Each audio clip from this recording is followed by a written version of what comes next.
E foi inaugurado no fim de semana em Agrolândia a Casa Procnol, que foi reconstruída na técnica enxaimel, nos mesmos moldes e no mesmo local da antiga.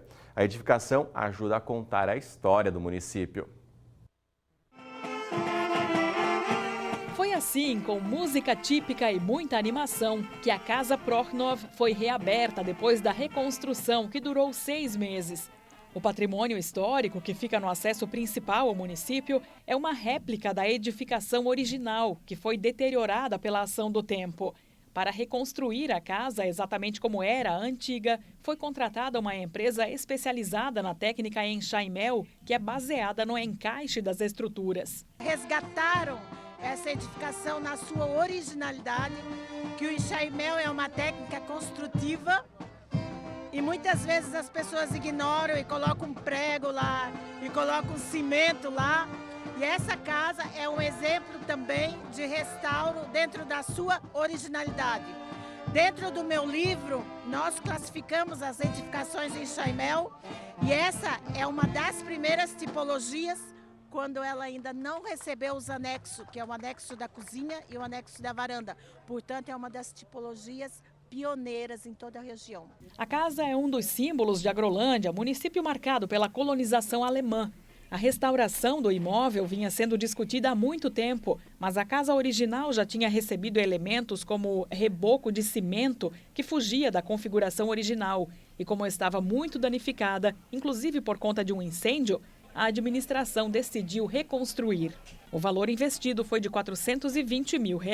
Emoção também nós sentimos, por poder resgatar essa história que quase se perdeu.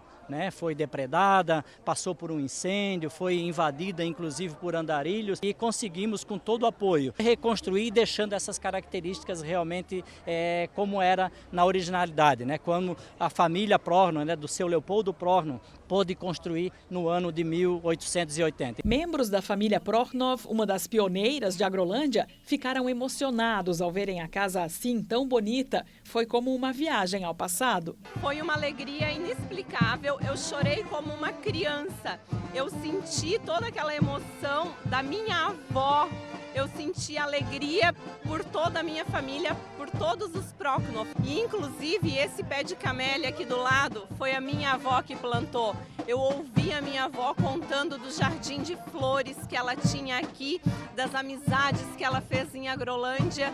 Então voltar aqui e ver as portas se abrirem e ver a casa restaurada encheu meu coração de alegria. Acho que foi uma das maiores emoções que eu senti na minha vida. O sentimento é que nós temos um exemplo positivo para os demais patrimônios da cidade que se encontram na situação que estava essa casa. O objetivo com a reconstrução é que a casa seja aberta para visitantes, como forma de valorizar a história, a cultura e a memória dos pioneiros. Mas a forma como isso será feito ainda está em análise. O poder público municipal, estadual, federal deve também investir na manutenção da história, das cidades, das famílias. E nós sentia que a administração pública municipal estava em débito com a cidade, em débito com os colonizadores. E com certeza é um marco, e ficará esse marco físico, a Casa Procnol, para contar a história para as futuras gerações.